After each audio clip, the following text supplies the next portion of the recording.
Itoophiyaatti qorannoon DNA fi forensikii hospitaala Minilikatti hojii eegaluu rakkoolee hawaasummaa faqaa furuu keessatti gahee olaanaa qabaachuu himan ogeessonni hospitaalichaa. Namoonni sababa hin beekamne lubbuun isaanii yoo darbe ka'umsa isaa adda baasuu fi bifa boodatti hafaa ta'een hojjechaa turuu kan himan ispeeshaalistiin kutaa qorannoo reeffaa hospitaala Minilik Dr. Iyyoob Tsaggaa'ee meeshaan amma galee garuu sadarkaa olaanaan ka'umsa kana adda baasuuf kan gargaaru ta'uu himan. አንደኛው ከህግ ወይም ከወንጀል ጋር የተገናኙ የአስክሬን ምርመራ የሚሰሩ ናቸው። ያው ፖሊስ ድንገታዊ tokkoffaan seera waliin yookaan yakka waliin kan wal qabate qorannoon reeffaa kan qoratamu kun du'a tasaa maddi isaa hin beekamne yookaan kan ofumaan of ajjeesses yoo ta'e poolisiin fidee sababni isaa kan ittiin adda ba'udha.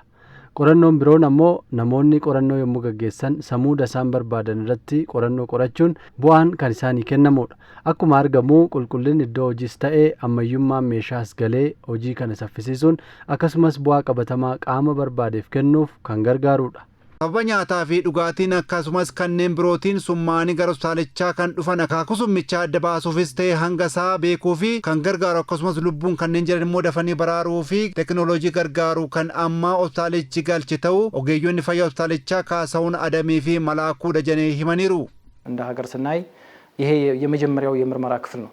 በፎረንሲክ ምርመራ ክፍል የመጀመሪያው ነው እንደ ሀገር akka biyyaatti yoo ilaallu kun kutaa qorannoo forensikii isa jalqabaati. Kun immoo damee kanaan Itoophiyaan qorannoo ammayyaa fi saayinsawaa ta'e akka hin qabne ishee taasiseera. Amma garuu keessattuu Finfinneetti xiyyeeffannoo mootummaan damee fayyaaf kenneen tajaajilli hawaasaaf kennamu dabalaa dhufeera. Kutaan qorannoo forensikii kunis xiyyeeffannoo kennameen meeshaa sadarkaa isaa eeggate bu'aa qorannoo forensikii dhugaa ta'e argachuuf kan gargaarudha. Qaama poolisiitiin nu bira fidee dhufa jechuudha. Qaamni poolisii gaafa nu bira fidee maal akka nyaatan maal akka fudhatan wanti beekamtu hin jiru. Gaafa nu bira fidan qorannoowwan kun gaafa gaggeeffamu mana murtii ta'effillee bu'aa guddaa kennaaf jechuudha. Biyyattiidhaafis wantoota qoricha akkamii akka fudhate hagam akka fudhatanii waan kan adda baasnee meeshaawwan kanatu adda baasee kennaaf jechuudha. Kana dura immoo wanti ture poolisiin tokko gaafa fidee dhufu nu bira waan akkana nyaatan cal jedhaniituma wanti kun nyaatameera wanti kun raawwatameedha fidee dhufanu. Hakimiin wanta addaan qabu meeshonni kun hin jiranii laaboraatooriin kun hin dhaabbanne akka biyyattiitti hin jiran kana dura bakka biyyattiitti yeroo jalqabaatiif hin jiran waan ta'eef hakimiin ammoo argate ta'uu dhiisuus kan jedhu waraqaa barreessee kenna jechuudha. Amma immoo erga meeshaan kun laaboraatooriin kun dhaabbatee maal godhama adda baafamee hammisaa summii sunillee adda baafamee hakimitti kennama. Hakimichi immoo qoratee gara mana murtii kenna manni murtiillee murtee akka kennuudhaaf isa tajaajila jechuudha. Dhimmi dhaala waliin wal qabatus akkasumas abbummaa waliinis dhimmoonni mana murtiin qaban gara isaanii dhufaa turuu kan hime ogeessi hospitaala Minilik Abiyyuu Mandafaroo meeshaan ittiin dhimma kana adda baasaa turan boodatti afaa kan ta'e ta'uu himanii amma garuu meeshaan amansiisaa ta'e galuusaati kan isaan dubbatan.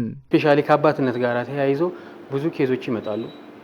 እንደሱ አይነት ኬዞች ብዙ አሉ። ፓተርኒቲ ቴስት የምንለው ማለት ነው። keessumaa abbummaa waliin wal qabatee gaaffilee baay'eetu nu bira dhufa.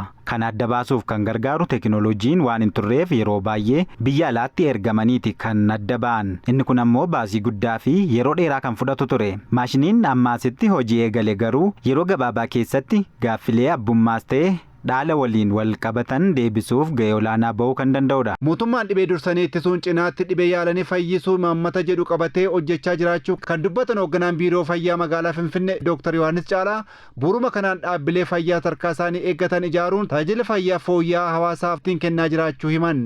በዋናነት የጤና ተቋማትን ፍትሃዊ ስርጭት እንዲኖር የከተማ አስተዳደሩ ለጤናው ዘርፍ dhaabbilee fayyaa karaa qaqqabeessa ta'een waliin ga'uuf hojiin bulchiinsi magaalichaa hojjete hojii fakkeenyummaa guddaa qabudha. Kanneen keessaa hospitaalota duraan turan haaromsuu irra darbee hospitaalota sadarkaa idil addunyaatti tajaajila kennuu danda'an ijaaruu fi meeshaalee ammayyaan guutuun danda'ameera.